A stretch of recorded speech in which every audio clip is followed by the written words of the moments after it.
A Rússia está perdendo o sul. Putin queria cercar Zaporizhzhia de duas direções. Ele comprometeu suas unidades mais pesadas, avançou por meses ao custo de sangue e tomou posições-chave. Mas quando a Ucrânia lançou seu contra-ataque, tudo o que havia sido construído começou a se desfazer. Após combates prolongados e ferozes, posições-chave caíram sob controle ucraniano e estima-se que 50.000 tropas russas ao longo da linha de Zaporizhzhia foram forçadas a recuar. Meses de conquistas duramente conquistadas começaram a se dissipar em dias. E a fonte que pinta esse quadro não é a Ucrânia, é o Rybar, o maior canal militar russo no Telegram com laços estreitos com o Ministério da Defesa, que publicou a avaliação mais sombria da guerra. Putin tinha realmente planejado tudo. O canto sudeste do Oblast de Zaporizhzhia, a linha Orikhiv-Stepnohirsk-Kamiansk, foi a zona ofensiva mais sangrenta na frente sul ao longo de 2025. A Rússia havia comprometido suas unidades mais pesadas aqui, o 58º Exército de Armas Combinadas, a 7ª Divisão Aerotransportada, a 104ª Divisão Aerotransportada e elementos da 42ª Divisão de Fuzileiros Motorizados. O plano era uma manobra de dois flancos, avançando para leste a partir de Huliai-Pola e para oeste a partir de Orikhiv, para apertar a cidade de Zaporizhzhia. Stepnohirsk e seus arredores haviam sido parcialmente capturados para esse propósito, e a rodovia E-105, a principal artéria norte-sul que leva a Zaporizhzhia, estava sob ameaça. O avanço era lento e custoso, cada metro pago com sangue, mas a Rússia estava ganhando terreno e o Kremlin estava relatando que a ofensiva sul estava em andamento. Na primavera de 2026, esse cenário começou a mudar. Quando as forças ucranianas aumentaram a pressão dos drones na frente sul, formou-se um limiar que alterou fundamentalmente o ambiente operacional para as tropas russas. Mudar de posição tornou-se arriscado, o movimento em terreno aberto ficou cada vez mais difícil e os comboios de reabastecimento tornaram-se alvos a cada vez. Em 2025, uma posição russa experimentava uma média de 3 a 5 contatos FPV por dia. Em maio de 2026, esse número havia aumentado para 10 a 15 por hora. Isso não foi apenas um aumento quantitativo, foi um limiar que alterou fundamentalmente o ambiente operacional para as forças russas. Mudar de posição tornou-se arriscado, o movimento em terreno aberto tornou-se cada vez mais difícil e os comboios de reabastecimento tornaram-se alvos a cada vez. Drones do tipo Hornet de médio alcance aprofundaram essa pressão. Alvo autônomo com inteligência artificial, capacidade de visão noturna, resistência à guerra eletrónica e um alcance superior a 150 km. Os sistemas de guerra eletrônica existentes da Rússia não estão alcançando os resultados desejados contra esses drones, e enquanto a Rússia trabalha em contramedidas, os Hornets entraram em implantação em massa no início de maio e a Rússia não conseguiu acompanhar.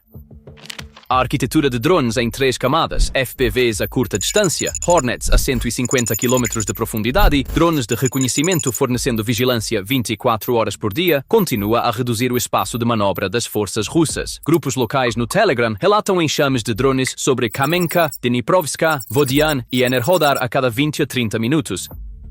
Comboios de reabastecimento russos estavam sendo atingidos com frequência crescente. Cada caminhão na E-105 e nas estradas secundárias estava em risco. Essa pressão tecnológica começou a produzir resultados concretos no terreno. À medida que o elo de abastecimento entre as unidades enfraquecia, a resistência na linha de frente também começou a se deteriorar. Além disso, enquanto a Rússia estava perdendo recursos no sul, os reforços também não estavam chegando de outras frentes. A operação na barragem de Belgorod já havia interrompido a artéria de abastecimento de Vovchansk. A interrupção do Starlink em fevereiro havia abalado a rede de comando, e a queda de Kupiansk havia desviado a atenção do grupo Zapad Oriental. Com a pressão simultânea aumentando em todas as frentes, a profundidade operacional da Rússia se estreitou. As reservas disponíveis para o sul diminuíram constantemente. Esta variável não existia na equação do plano de Putin e o Estado-Maior da Ucrânia estava pacientemente esperando que essas condições se formassem. Quando a 128ª Brigada de Assalto de Montanha e a Unidade Especial Artan do HUR lançaram seu contra-ataque, as linhas russas não conseguiram suportar a pressão acumulada. O vento no sul começou a virar contra a Rússia. 18 de maio de 2026, a Unidade Especial Artan do HUR limpou as principais posições em Stepnohirsk das forças russas em uma operação noturna.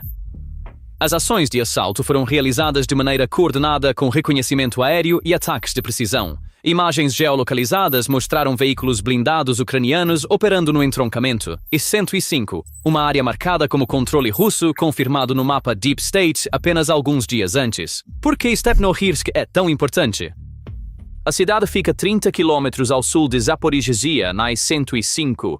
A Rússia vinha usando seu controle dessa posição para planejar trazer Zaporizhzhia para o alcance da artilharia. Combinado com avanços em direção a Primorsk, isso criou a possibilidade de apertar a cidade de duas direções. A mudança de controle de Stepnohirsk enfraqueceu seriamente o braço ocidental deste plano. O analista Pasi Paroinen, do grupo Blackbird, com sede na Finlândia, avaliou que a Ucrânia havia lançado uma série de contra-ataques na direção de Stepnohirsk e que a situação poderia ser estabilizada em breve. No final de maio, Stepnohirsk foi confirmada totalmente sob controle ucraniano. A unidade especial Artan do HUE completou a operação que começou em 18 de maio. Como centro administrativo do distrito de Vassilivka, a cidade estava sob ocupação desde o início de 2022. Sua libertação tem peso tanto simbólico quanto operacional. As perdas não pararam em Stepnohirsk.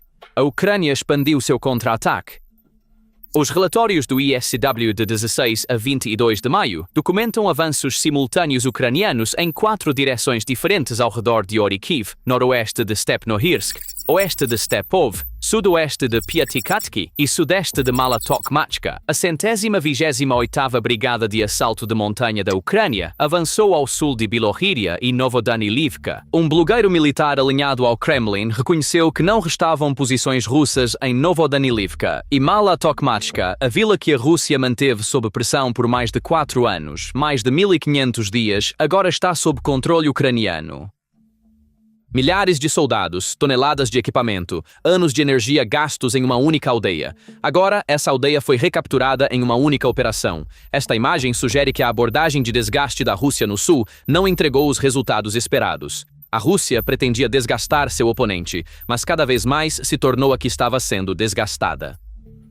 O status de Plavny permanece incerto. Rybar diz, quase completamente perdido, mas o mapa do Deep State ainda mostra um pequeno bolsão russo. Plavny fica a sudeste de Stepnohirsk, no ponto de transição em direção a Kamenskoye. Se cair completamente, abre a possibilidade de pressão direta na linha de Kamenskoye, um limiar com potencialmente consequências muito mais amplas. Rybar resume o quadro. Stepnogorsk e Plavny foram quase completamente perdidos, junto com quase todos os ganhos territoriais feitos durante a ofensiva que começou no início de 2025, um ano de progresso arduamente conquistado perdido em pouco tempo, e quem reconhece isso são os próprios analistas militares da Rússia. A escala de baixas russas também é notável. De acordo com comandantes ucranianos, o soldado mobilizado médio sobrevive 12 minutos no setor de Stepnohirsk. Este número não pode ser verificado de forma independente, mas é consistente com a densidade de drones no terreno e aponta para a intensidade da pressão sobre as unidades russas nesta área. A 7ª Divisão VDV e elementos da 42ª Divisão de Fuzileiros Motorizados sofreram danos sérios. De acordo com a análise da Transform Ukraine, o 58º Exército de Armas Combinadas perdeu sua capacidade ofensiva, está tentando repelir contra-ataques ucranianos e manter linhas frágeis. O plano de avanço em 2 frentes em direção a Orikhiv parou de funcionar efetivamente. O 58º Exército passou de ofensiva para defensiva, mas o próximo passo deste recuo, a linha Kamenskoye-Sherbaki, aponta para um limiar com consequências potencialmente muito mais amplas. O aviso mais claro de Rybar é sobre esta linha. Há um risco de que o inimigo não apenas restaure o status quo, mas lance uma ofensiva ao longo da linha Kamenskoye-Sherbaki.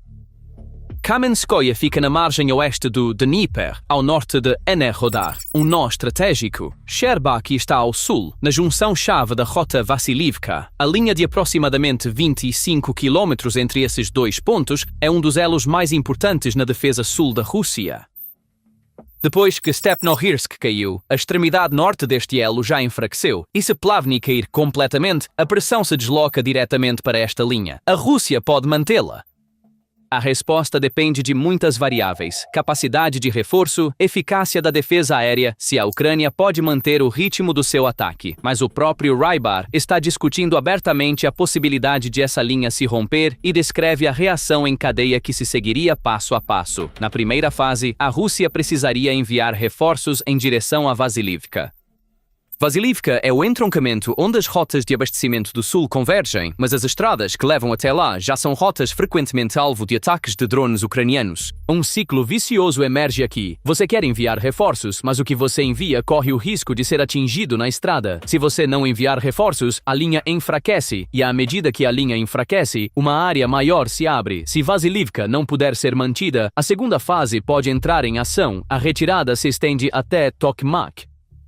Tokmak é o último grande nó defensivo da Rússia no sul, mas entre Tokmak e Zaporizhzhia estendem-se 70 km de estepe aberta e entre Tokmak e Berdyansk, 80 km.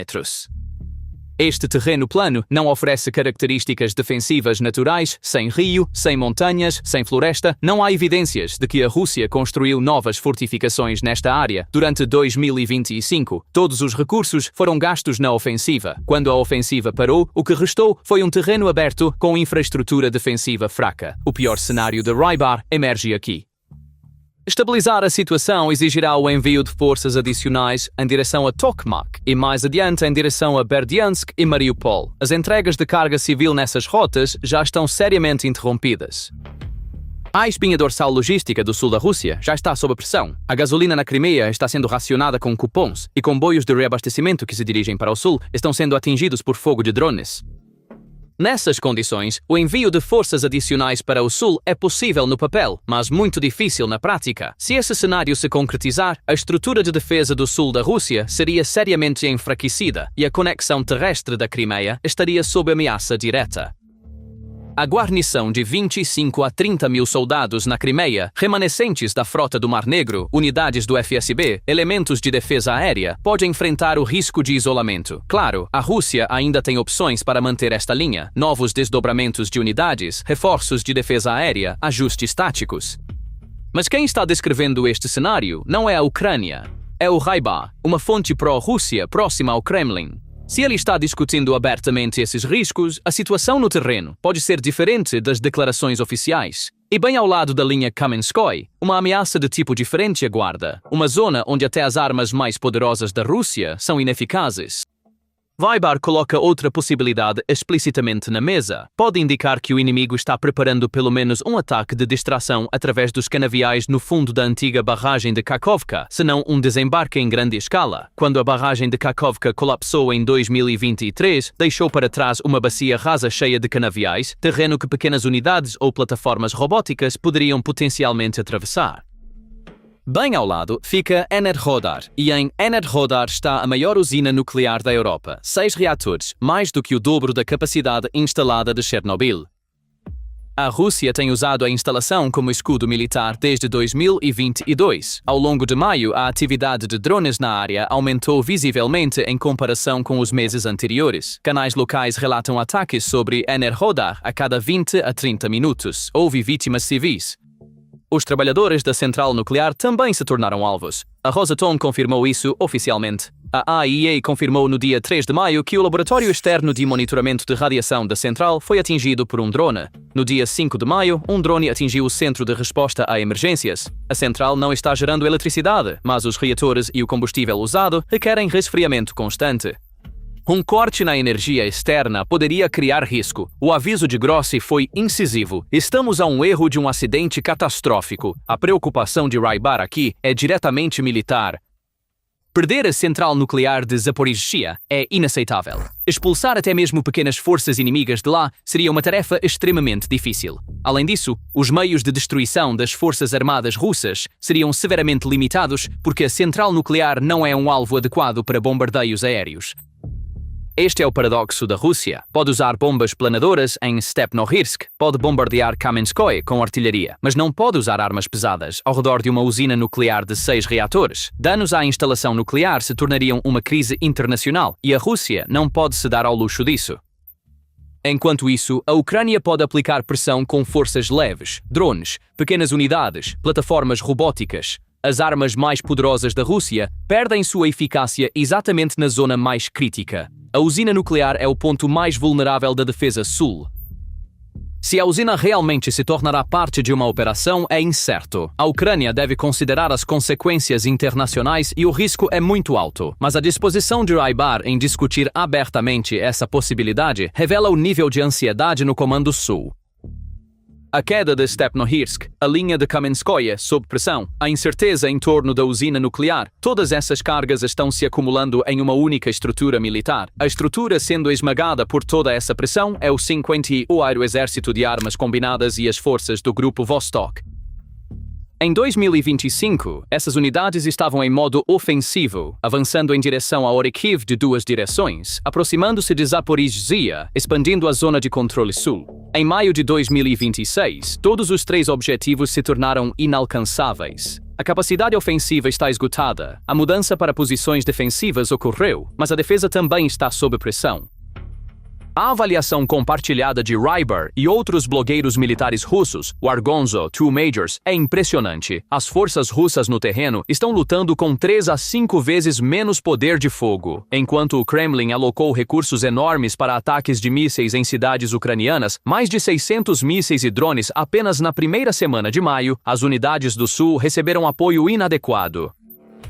Rybar critica abertamente isso, usando a frase "as mentiras da liderança" para implicar que os recursos foram mal direcionados. Nos primeiros 19 dias de maio, drones ucranianos atingiram um total de 19.203 soldados russos, entre os números mais altos de 19 dias desde o início da guerra.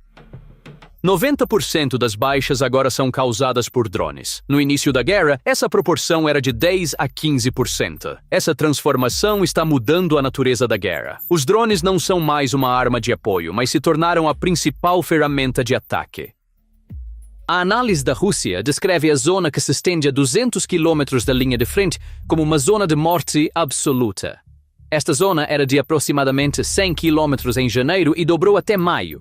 A área segura em diminuição está corroendo o conceito russo de uma retaguarda segura. Esta pressão não está confinada ao sul, está se refletindo na frente de Donetsk. Enquanto o 58º Exército consome recursos no sul, a Rússia não consegue sustentar adequadamente sua ofensiva oriental nas direções de Pokrovsk e Kostiantynivka.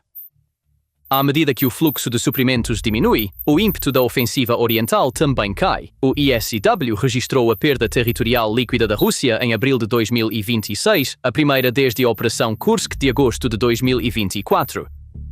Em Pokrovsk, o 425º Regimento de Assalto Separado da Ucrânia recapturou a aldeia de Udakne em 2 semanas de limpeza. A Ucrânia está retomando aldeias na direção ofensiva da Rússia. Cada frente está interconectada. Quando recursos são retirados do sul, o leste enfraquece.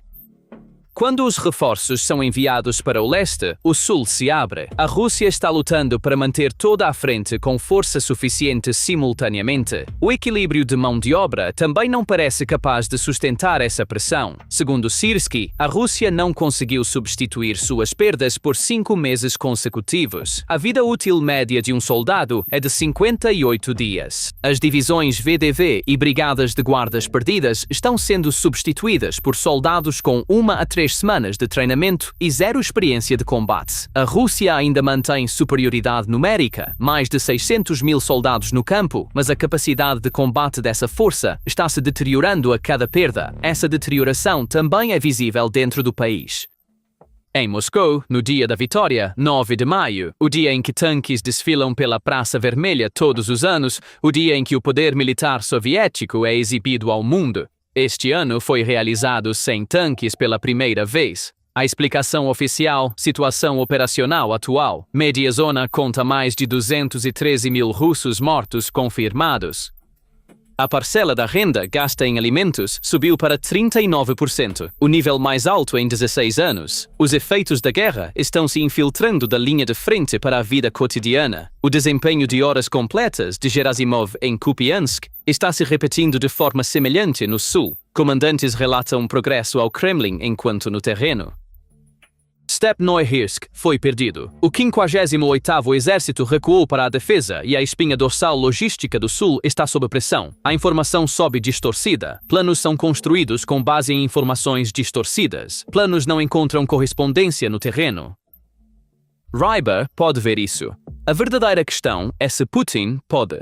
A pressão em várias camadas no sul, as perdas na linha de frente, a tensão logística, o domínio dos drones, a incerteza da usina nuclear, a erosão de pessoal, está formando uma espiral autoalimentada. À medida que a frente enfraquece, manter as linhas torna-se mais difícil. À medida que as linhas falham em se manter, as rotas de abastecimento ficam expostas. À medida que as rotas de abastecimento são atingidas, a conexão da Crimeia enfraquece. Cada camada acelera as outras. A análise de Rybar desta semana é o quadro mais sombrio em qualquer ponto da guerra, e quem a pinta não é uma fonte pró-ucraniana, mas um canal militar próximo ao Kremlin com 1,5 milhão de assinantes. A situação da Rússia no sul é desesperadora. Ainda não. Ainda possui forças significativas na região. Ainda mantém superioridade numérica. Ainda tem capacidade para movimentos táticos. O conceito de defesa aérea de pequeno porte está sendo discutido. Uma nova onda de mobilização pode vir, mas a direção em que o equilíbrio está mudando está se tornando mais clara. Syrskyi diz: "Nossas ações ofensivas superaram os ataques russos." Esta frase aponta para um limiar importante no curso da guerra. Se a frente sul continuar se deteriorando no ritmo atual, a linha Kamenskoye-Shcherbaki poderá estar sob séria pressão até o verão de 2026. Se isso acontecer, a probabilidade de retirada de Vassilivka em direção a Tokmak se fortalece e a estrutura de defesa sul da Rússia seria seriamente enfraquecida. Antes da surpresa de Kursk em 2024, avisos semelhantes já haviam sido emitidos. Rybar, entre vários analistas militares russos, havia sinalizado riscos. Esses avisos não foram atendidos. Agora Rybar está soando o alarme para o sul no mesmo tom, talvez mais severo. Se este alarme será atendido pelo Kremlin, moldará o destino do verão de 2026. A frente sul está se deteriorando. O 58º Exército passou de ofensiva para defensiva. A iniciativa está gradualmente se deslocando para a Ucrânia, e quem está pintando esse quadro não é a propaganda ucraniana. São os próprios analistas militares da Rússia. O Kremlin está em silêncio, mas Rybar já falou, e no terreno o silêncio não pode ser sustentado. Se você achou este conteúdo valioso, não se esqueça de curtir, comentar e se inscrever.